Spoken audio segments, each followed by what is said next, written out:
안녕하세요. 대한공경매사협회입니다. 여러분에게 경매에서 가장 힘든 부분은 무엇인가요? 경매를 하시는 많은 분들이 명도가 가장 어렵다고들 얘기하시는데요. 그래서 저희 협회에서 명도 합법 및 법적 처리 포커스 과정을 준비하였습니다. 경매 투자는 처음부터 끝까지 행복해야 합니다. 낙찰을 받고 기쁜 마음도 잠시, 명도만 생각하면 가슴이 답답하신가요? 명도 대상자와 만날 생각에 낙찰을 받기도 전부터 걱정부터 하고 계시진 않으신가요? 이젠 걱정하지 마십시오. 저희가 그 해법을 드리겠습니다. 도기한의 명도 합법 및 법적 처리 포커스 과정과 함께라면 어렵기만 하던 명도가 즐거운 명도로 바뀔 수 있습니다. 명도 대상자별 명도 상황 분석 연습부터 상황에 맞는 화법 및 발성 훈련, 그리고 적절한 법적 처리 과정을 몸에 익힘으로써 명도에 대한 두려움을 말끔히 날려드리겠습니다. 어려운 명도를 즐겁게 바꿔드릴 도기한의 명도 화법 및 법적 처리 포커스 과정은 도기한 협회장이 직접 상황별 대처 방법을 가르쳐드림으로써 명도에 대한 부담감을 떨치고 효율적인 명도 화법과 스킬을 배우고 법적 처리법도 배울 수 있는 국내 유일의 강의입니다. 명도가 어렵다면 지금 전화주세요.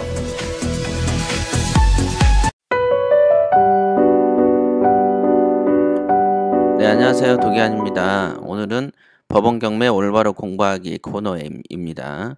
오늘은 이제 그 무잉여 경매 취소, 그 다음에 강제 경매에 대해서 매각 결정 기일과 결정 확정 또는 매각 물건 명세서 이런 걸로 공부를 한번 해보겠습니다. 자, 읽어보면서 하겠습니다. 102조죠. 나물 가망이 없는 경우에 경매 취소. 이런 거 어디서 많이 들어보셨을 거예요. 무잉여 경매 취소라고 이렇게 주로 알려져 있죠. 남을 가망이 없다. 이 말이 이제 무잉여다 이런 말인데요. 누구를 기준으로 남을 거 없는지 한번 보시죠. 최저 매각 가격으로 압류 채권자의 채권에 우선하는 부동산의 모든 부담과 절차 비용을 변제하면 이렇게 되어 있죠. 자, 5억짜리가 3억이 되어 있습니다. 그러면 3억을 기준으로 3억이 최저 매각 가격이라고 보시고 압류 채권자의 채권, 즉 경매를 신청한 사람의 채권에 우선하는 채권이죠. 그러니까 선순위 채권이죠. 선순위 채권.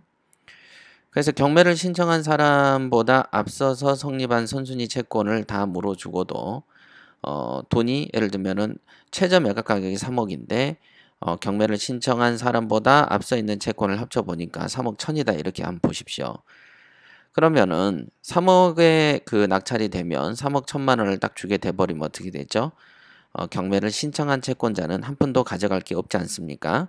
자, 이런 경우에는 이제 법원 입장에서는 경매를 계속할 어떤 실익이 없다 이렇게 판단을 합니다. 굳이 할 필요 없죠. 어차피 그 경매를 쳐서 가져갈 돈이 없기 때문에 일부러 이제 어떤 사적인 보복을 위해서 이렇게 경매를 신청하게 되는 것이죠. 그런 거를 막으려는 경향도 있고요. 그 다음에 실익이 없다라는 점도 있지만 그 다음에 선순위 채권자들은 평온하게 이자를 잘 받고 있다라고 한번 생각을 해보세요. 그랬는데 이제 후순위에 있는 어떤 채권자가 어떤 이득도 없는데 경매를 신청을 해버렸을 때 오히려 선순위 채권자가 또 피해를 볼 수도 있지 않겠습니까? 이제 그런 경우를 방지하기 위해서 남을 가망이 없는 경우에 경매 취소라는 규정을 적어 놓은 겁니다. 자, 이렇게 무잉여가 되면은요, 무잉여 될 가능성이 있다라고 보시면 법원은 채권자, 압류 채권자에게 통지를 합니다. 이러한 사정이 있는데 너 어떻게 할래? 이렇게 하고 한번 의견을 물어보는 것이죠. 그 의견의 내용은 뭐냐면 자기가 그 가격으로 매수하게 할 것인지를 물어봅니다. 너 그 가격으로 사겠니? 그러면 산다 그러면 거의 보증금을 좀 내라 이렇게 요구를 하죠. 언제 요구를 하냐면요. 일주일 이내에 하기를 원합니다. 그렇게 해도 어느 정도 답도 없고 어떤 액션도 없고 제스처도 없다면은 법원은 취소해버리죠. 이런 취소에 대해서 불만이 생기면 즉시 항고를 할 수가 있습니다. 자, 그러니까 여러분들이 알고 있는 무잉여 경매 취소다라는 것은 원래 이제 법적으로 있는 어떤 용어는 아니죠. 그냥 이런 표현을 요약해서 무잉여 경매 취소라고 얘기를 하는 것이다 라고 이해하시면 되겠습니다. 그러니까 간단해요. 경매를 신청한 채권자가 선순위 채권을 물어주고 자기 입장에서 받을 것이 없다고 할 때는 굳이 경매를 진행하지 않습니다. 그러기 전에 네가 살래?라고 한번 물어보고 어떤 말로는 산다고 하더라도 보증금을 내지 않을 경우도 있지 않겠어요. 그럴 때 보증금을 내라고 얘기를 하는 것이죠. 자, 강제 경매의 매각 방법은 이 항을 보시죠. 이 항에서는 호가 경매가 하나 있고요. 그 다음에 기일 입찰이 있고요. 그 다음에 기간 입찰이 있습니다. 기간 입찰. 그렇게 되어 있습니다. 그래서 기일 입찰은 아시죠? 정해놓은 날에 입찰하고 개찰을 한 번에 하죠. 이게 이제 일반적으로 법원에 가면 흔히 있는 장면들이 기일 입찰이 되겠습니다. 기간 입찰이라는 것은 무엇이냐면은 예를 들면 4월 1일부터 7일까지 입찰을 하게 하고요. 그 다음에 4월 뭐 예를 들면 12일 뭐 이 정도 될 때는 개찰을 하는 방식, 즉 입찰 기간하고 개찰 기간을 별도로 떼어놓는 것을 기간 입찰이라고 표현을 하는 것입니다. 그 다음에 여기에 있는 호가 경매라는 것은 뭐냐? 간단하죠. 여기에 호자가 부를 호자죠. 가격을 부르는 경매다. 그래서 그 물건에 관심이 있는 사람들이 법정에 출두를 해서 한 7명이면 7명이 나와 가지고 나는 2억, 나는 2억 1천, 나는 2억 5백 뭐 이런 식으로 자기가 입으로 부르는 거를 호가 경매라고 하는 것이다. 이렇게 아시면 되고요. 이런 호가 경매는 사라졌죠. 이런 호가 경매는 비밀이 어떤 보장되지 않기 때문에 그 당시에 어떤 그 경매 물건의 소유자나 채무자들로 인해서 보복을 당할 수도 있는 것이고, 그 다음에 경쟁 입찰자들이 예를 들면 조직폭력배가 있었다면은 그 사람들에게 어떤 겁을 줘서 입찰 가격을 낮추게 할 수도 있지 않겠습니까? 그래서 그런 비리가 많았기 때문에 이제 등장한 게 기일 입찰이었죠. 비밀 입찰주의로 이제 바뀌게 된 것입니다. 자, 104조. 법원은 최저 매각 가격으로 비용과 부담을 변제하고도 남는 게 있다고 인정된다면, 이거는 뭐냐면 간단하죠? 무잉여 경매가 아니라면 이런 겁니다. 당연히 무잉여 경매 같으면은 여러분들 위에 102조에서 보셨지만은 경매를 취소하지 않아요. 그러니까 무잉여 경매가 아니라면 이렇게 이제 그러면 진행을 하는 것이죠. 직권으로 매각기일과 매각 결정기일을 정한다. 매각기일 정하면 이해관계인에게 통지한다. 이렇게 적혀 있습니다. 자, 그 다음에 105조 매각물건 명세서 한번 보시죠. 자, 105조 매각물건 명세서에는요. 법원은 각호의 사항을 기재해서 매각물건 명세서를 작성한다. 1호, 2호, 3호, 4호가 있습니다. 부동산의 표시. 그 당사 점유자와 점유의 권원, 점유할 수 있는 기간, 차임, 보증금에 대한 관계인의 진술 이렇게 돼 있죠. 그다음에 3호에 등기된 부동산에 대한 권리 또는 가처분으로 매각으로 효력을 잃지 아니하는 것. 이 3호가 상당히 중요하죠. 여러분들이 매각 물건 명세서를 보시면 등기된 부동산에 대한 권리하고 가처분으로 효력을 잃지 아니한 것을 기재해 놓습니다. 그런 매각으로 효력을 잃지 않는다는 건 뭐죠? 뭡니까? 여러분들이 인수할 수 있다라는 것이죠. 그래서 매각 물건 명세서는 꼼꼼하게 읽어보는 것이 굉장히 중요한 포인트가 되겠습니다. 자, 매각에 따라 설정된 것으로 보게 된 지상권이 있는지에 대한 얘기를 4호에도 있습니다만 이것도 뭐 별거 아니죠. 하지만 3호는 상당히 여러분들이 주의 깊게 보셔야 될 것 같습니다. 그리고 매각물건 명세서에 여기에 있는 관계인의 진술이라고 적혀 있는데요. 통상 매각물건 명세서에는 홍길동이라는 사람이 하나 있으면 그 위에는 홍길동이 스스로 권리 신고를 한 기록을 적어 놓습니다. 그쵸? 권리 신고를 나는 언제부터 전입해서 얼마에 살고 있습니다라고 하는 권리 신고의 기록이 있고, 또 집행관이 이 사람을 만났을 때 들었었던 관계인의 진술을 기록해 놓기도 합니다. 그러니까 권리 신고 부분과 조사 내용이 다른 경우도 가끔 있다라는 점. 그래서 매각물건 명세서를 볼 때는 2호하고 3호를 상당하게 관심 있게 보시면 좋겠다라는 점을 아셔야 됩니다. 자, 106조. 106조는 매각기일의 공고에 대해서 1호, 2호, 3호, 5호, 6호, 9호까지 이제 기재하게 돼 있죠. 공고를 할 때는 기재하게 되어 있습니다. 매각기일 공고에서 이제 중요한 부분은 여기죠. 그냥 8호에 있는 채권 신고를 해라. 등기부에 기입할 필요가 없는 부동산에 대한 권리를 가진 사람은 채권을 신고해야 된다는 취지를 기록합니다. 왜 그러냐면요. 저번 아마 전전 시간대에 제가 이제 그 공부하기 코너에서 알려드린 게 있는데, 등기부상에 기록이 되어 있는 부동산에 대한 권리를 가진 자든 법원에서 직권으로 조사를 하고 통지를 해야 되는 의무가 있습니다. 왜냐하면 등기에 기록이 되어 있으니까 법원은 알 수가 있잖아요. 그래서 이거는 직권으로 하는 것이고, 등기부에 기록이 안 되어 있지만은 어떤 권리를 가진 사람이라면 어떻게 합니까? 채권을 신고해야 된다는 기록을 이렇게 공고에 포함시키는 거죠. 그렇게 해야만 어떤 자기가 어떤 사건이 내가 등기부에 기록이 안 돼 있지만 이 사람이 재산이 매각된다고 하니 그 재산에 빨리 어떤 신고를 내가 해야 되겠다라는 것을 알 수가 있지 않습니까? 그렇기 때문에 이렇게 신고에 대해서 알려줘야 된다는 거죠. 공고에서.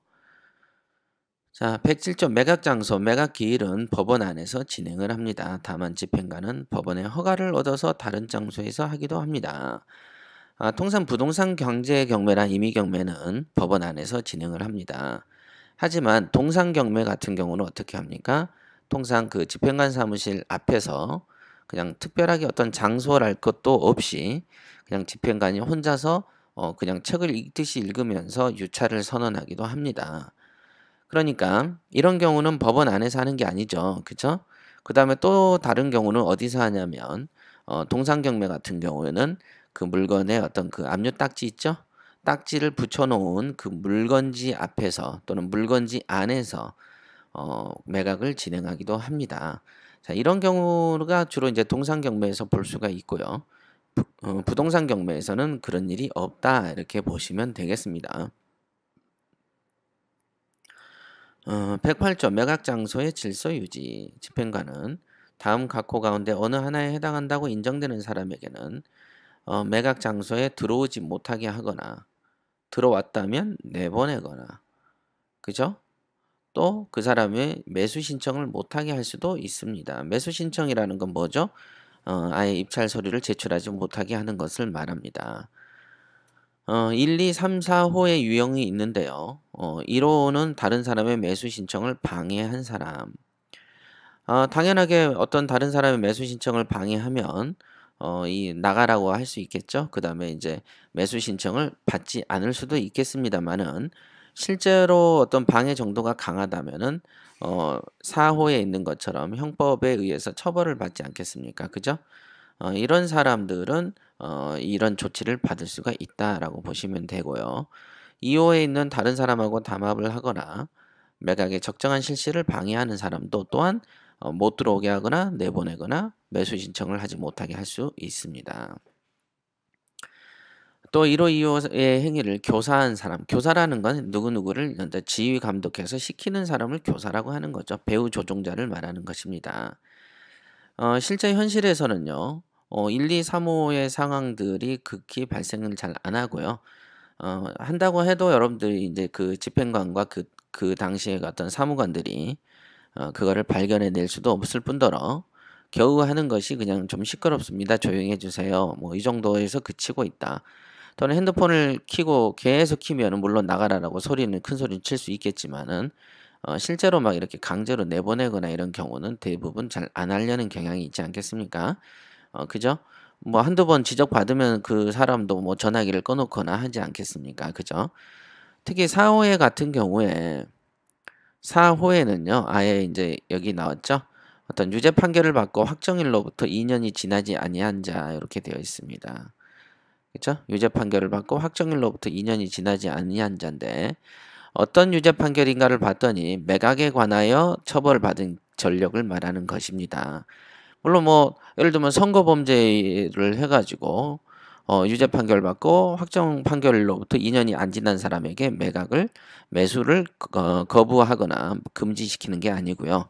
이 매각 자체에 관한 범죄를 처벌하는 거고 불이익을 주는 것이죠.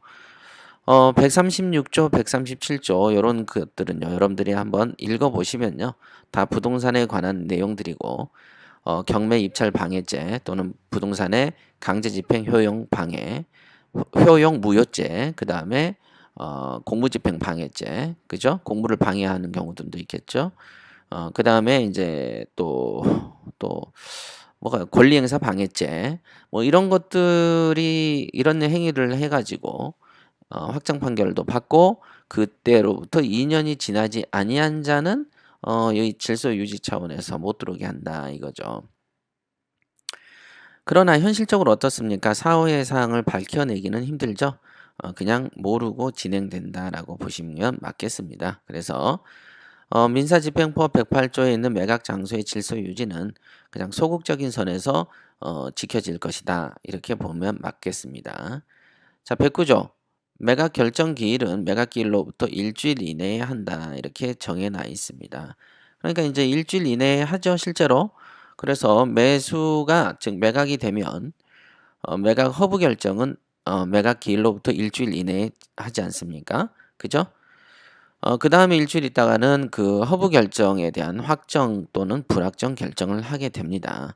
자, 매각 결정은 법원에서 진행한다. 이렇게 되어 있고요.